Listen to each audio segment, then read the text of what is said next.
नमस्कार, स्वागत है आपका आवाज समाचार में। मैं हूं आपके साथ निकिता बागवान। देश और दुनिया की खबरें लेकर हाजिर है हम एक बार फिर। बुलेटिन की शुरुआत करेंगे हेडलाइंस से। पश्चिम एशियाई संकट बाजार पर हावी, सेंसेक्स और निफ्टी करीब 1% की गिरावट पर बंद। डिफेंस, एनर्जी, पीएसई शेयरों में खरीदारी। भारत में नहीं होगी तेल और गैस की दिक्कत, सभी सरकारी और प्राइवेट रिफाइनरीज को उत्पादन बढ़ाने का निर्देश। रूस से कच्चे तेल की खरीद लगातार जारी। ईरान में नए नेता की नियुक्ति में दखल चाहते हैं ट्रंप, कहा मोस्तफा खामेनेई मंजूर नहीं। इधर ईरान ने बातचीत की पहल से किया इनकार, कहा जमीनी हमला किया तो ईरान की होगी बड़ी तबाही।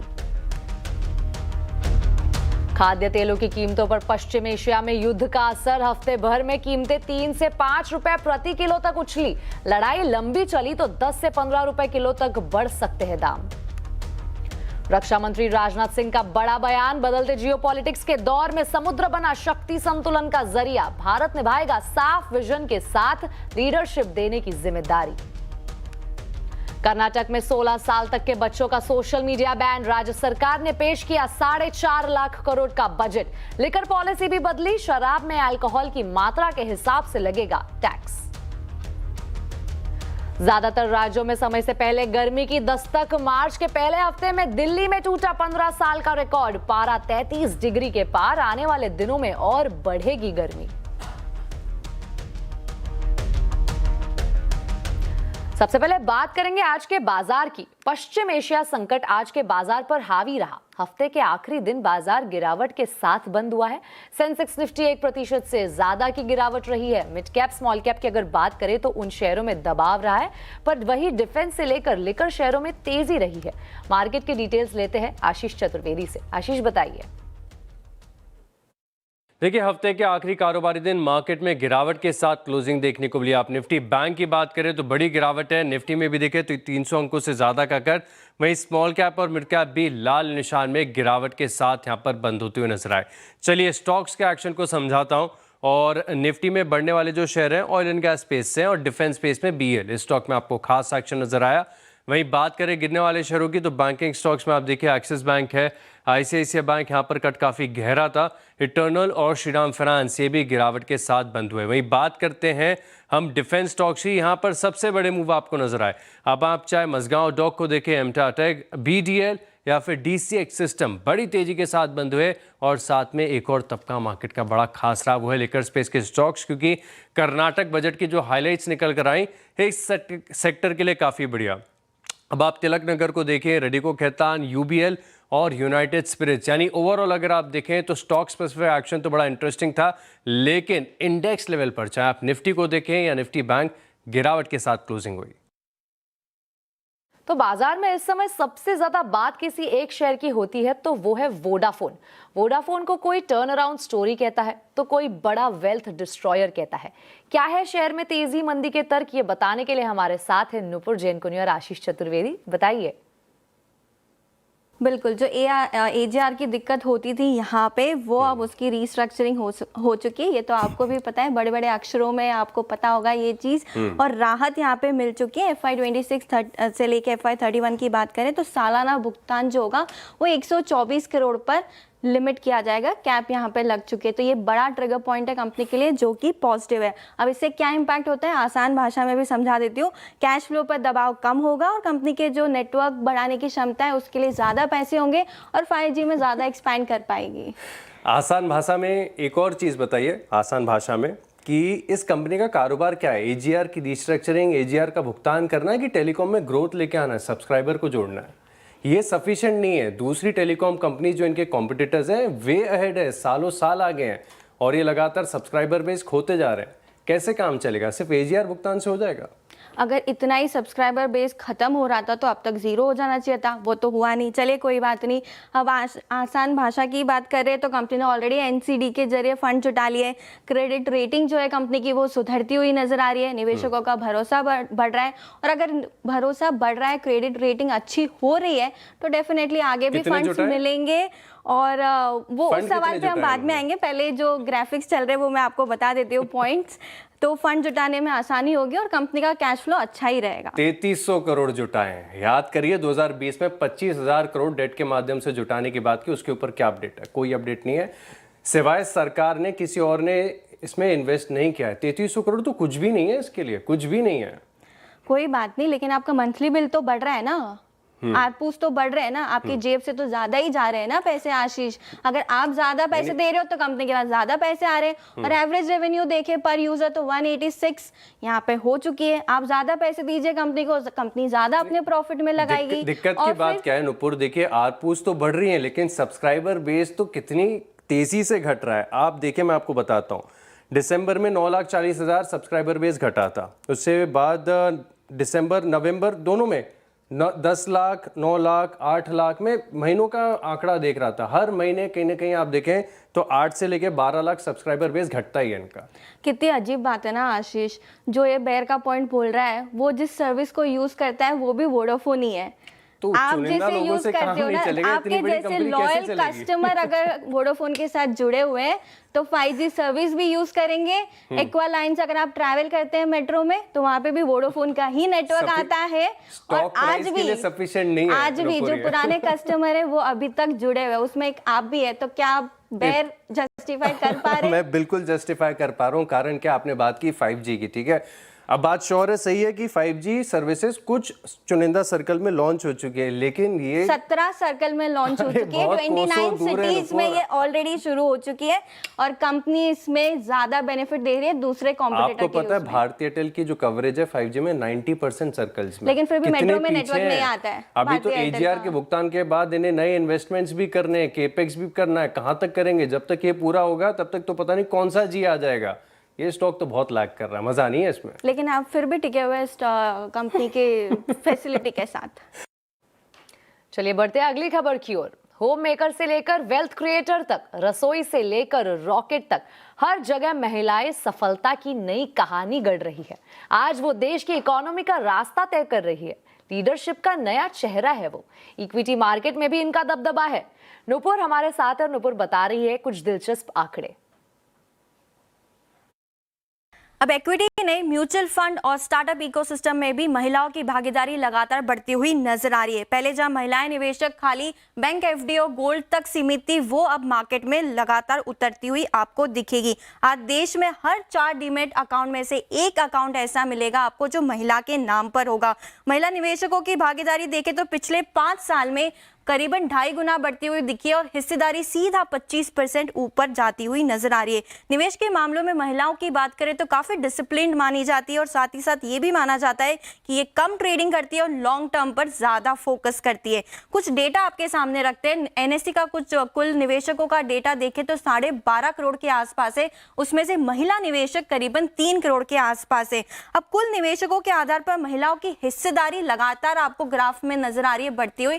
जो 23% थी 2023 में, वो सीधा 25% पहुंचते हुए दिख रही है। इंटरेस्टिंग बात यह है कि लगभग 50% स्टेट में महिला निवेशकों की हिस्सेदारी नेशनल एवरेज जो कि 25% है उससे ज्यादा है। गोवा में 33%, महाराष्ट्र और गुजरात काफी बड़े स्टेट है, यहाँ पर भी करीबन 30% आपको दिखेगी।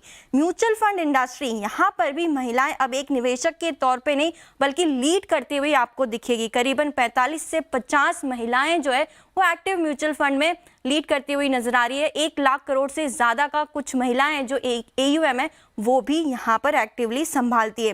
व्यक्तिगत निवेश में कुल AUM का करीबन 33% हिस्सा जो है वो महिलाओं के नाम पर ही आपको नजर आएगा।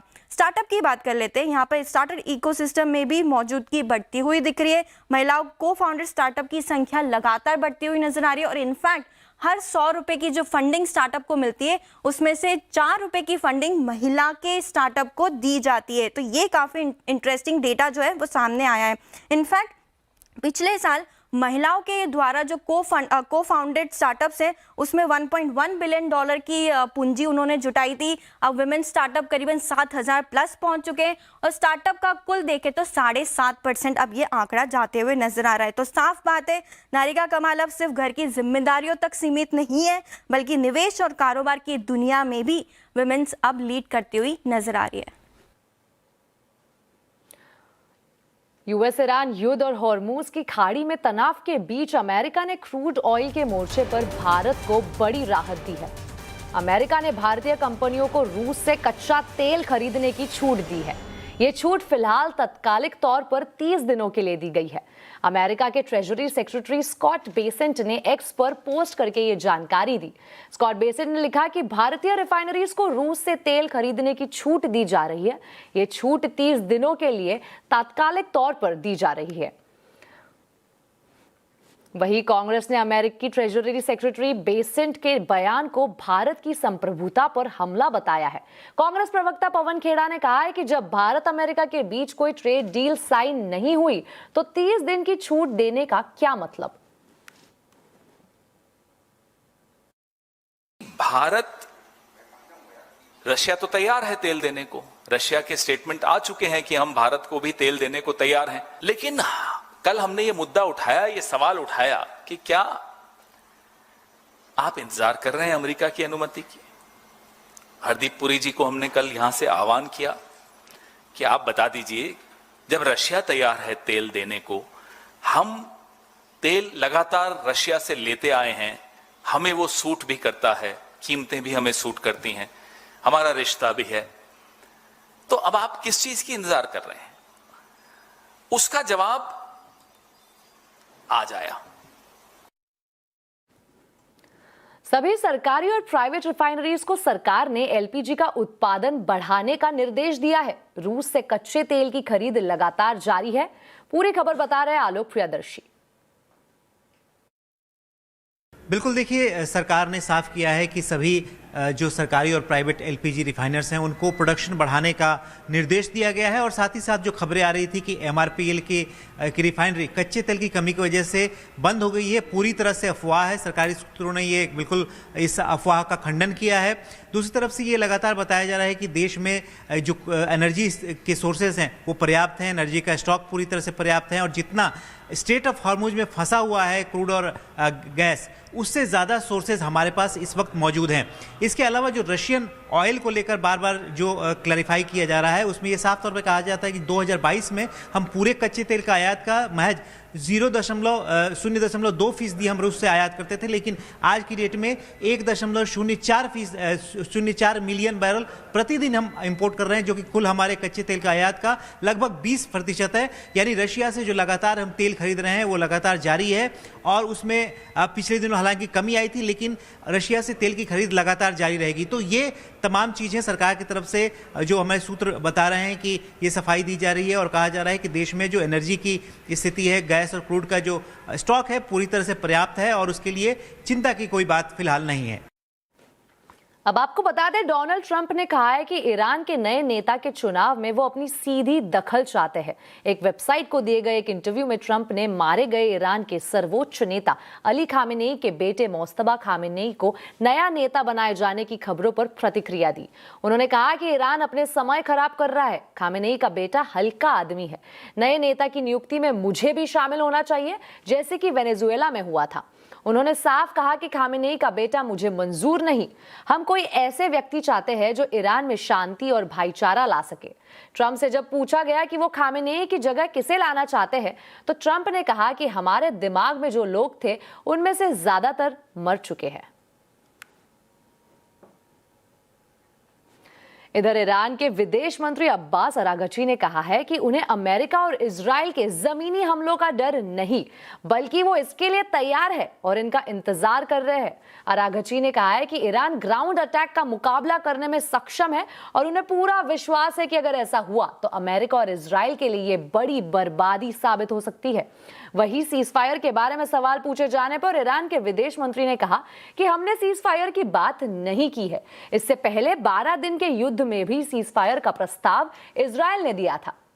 अगर ये कहा गया कि जब अमेरिका के साथ बातचीत कर रहे थे तब ये हमला किया गया, ऐसे में बातचीत का कोई अर्थ नहीं रह जाता।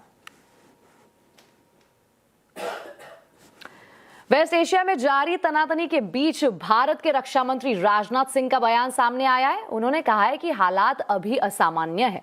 हालात किस तरफ जाएंगे अभी ये कहना मुश्किल है। कोलकाता में एक कार्यक्रम के दौरान रक्षा मंत्री ने वेस्ट एशिया में जारी तनाव पर गहरी चिंता व्यक्त की।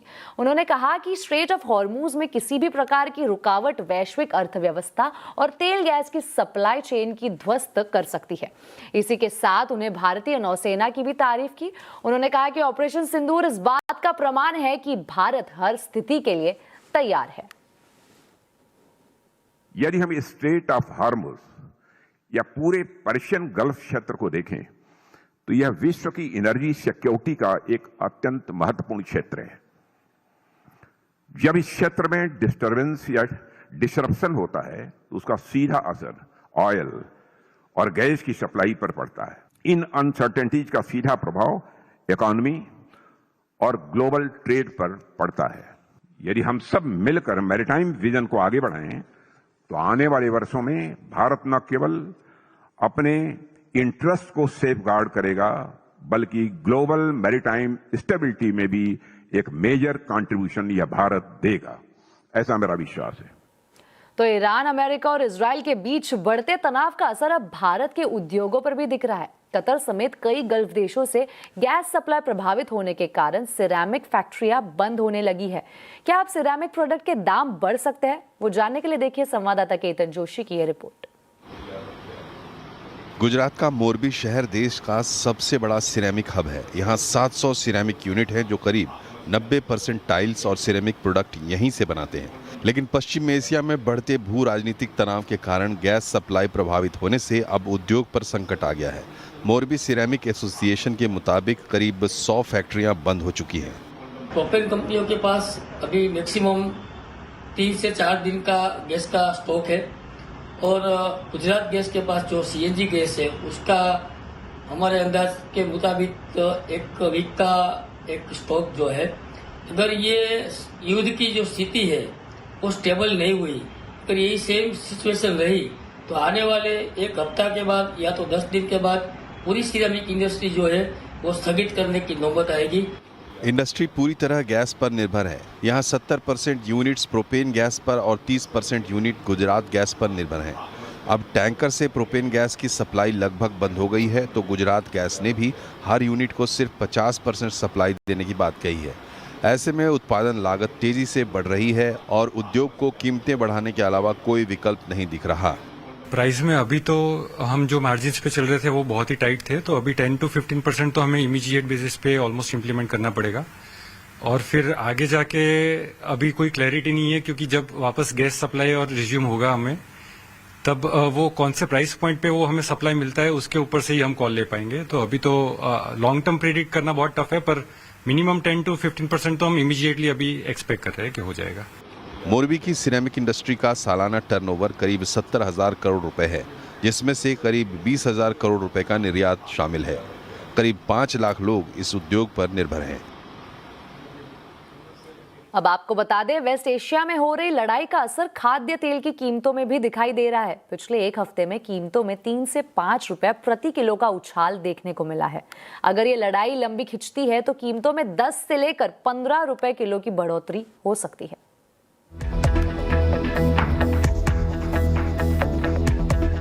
वेस्ट एशिया में हो रही लड़ाई आपके किचन का बजट बिगाड़ सकती है। भारत अपनी जरूरत का 60% खाद्य तेल आयात करता है। हालांकि वेस्ट एशिया के जरिए थोड़ी मात्रा में ही तेल का आयात होता है, लेकिन अंतर्राष्ट्रीय बाजारों में खाद्य तेल की कीमतों में बढ़ोतरी देखने को मिल रही है। सोयाबीन के साथ साथ पाम ऑयल की कीमतों में अचानक से तेजी आई है। सनफ्लावर, सरसों और मूंगफली के तेल की कीमतों में भी बढ़ोतरी देखने को मिली है।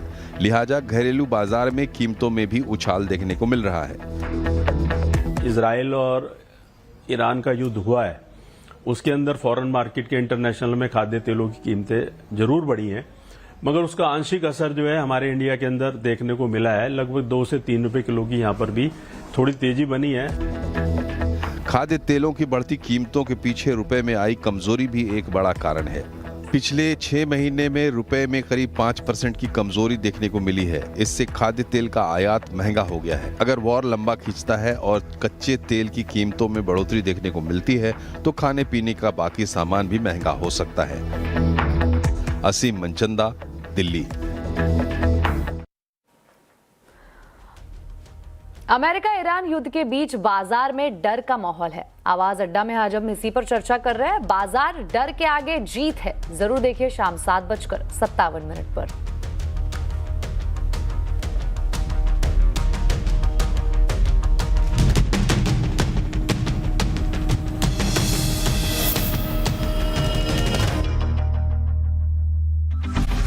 ब्रेक के बाद फिर एक बार स्वागत है आपका आवाज समाचार में। 16 साल से कम उम्र के बच्चों के लिए सोशल मीडिया बैन करने वाला कर्नाटक पहला राज्य बन गया है।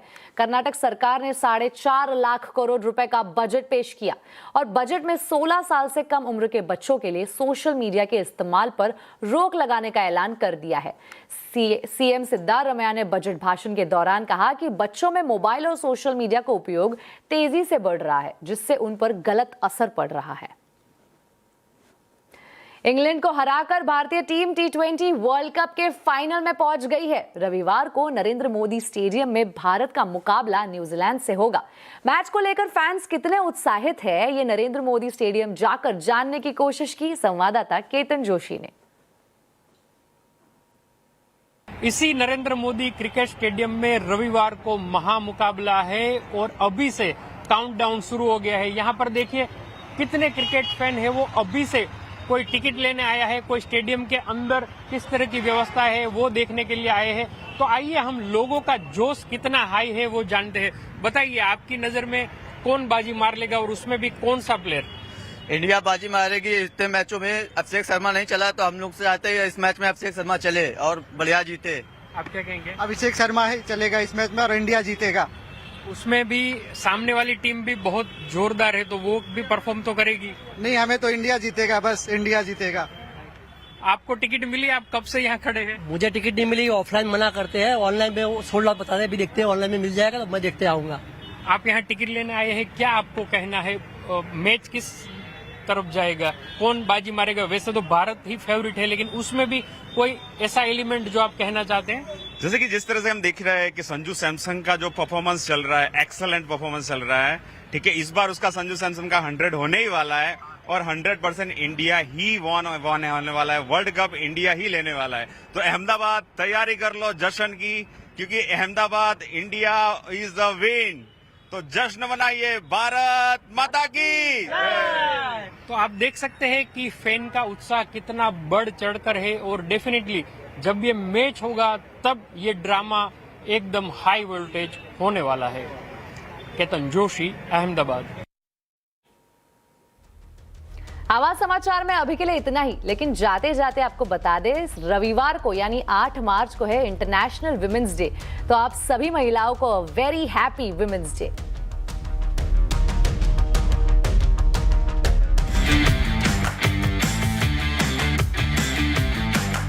ना उसे कम समझो, ना उसे रोकने की कोशिश करो, क्योंकि जब वो उड़ान भरने का फैसला करती है तो आसमान भी छोटा पड़ जाता है। Happy Women's Day to all the lovely women that I work with. Here is to strong women. May we know them. May we be them. May we raise them. Keep shining because world needs your light now more than ever. Happy Women's Day. CNBC बाजार में नारी शक्ति तरफ थी। Happy Women's Day. नारी शक्ति एक शब्द नहीं है, वो एक ताकत है, वो एक शक्ति है, एक संवेदना है।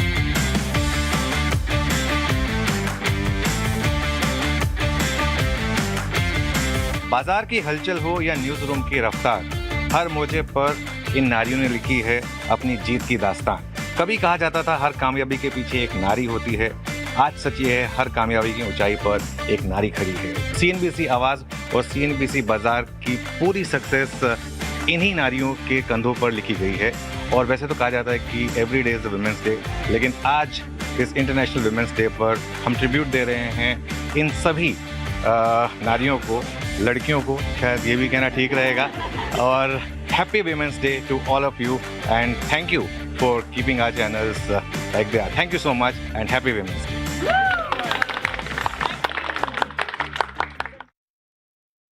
Co-powered by SBI, the bank.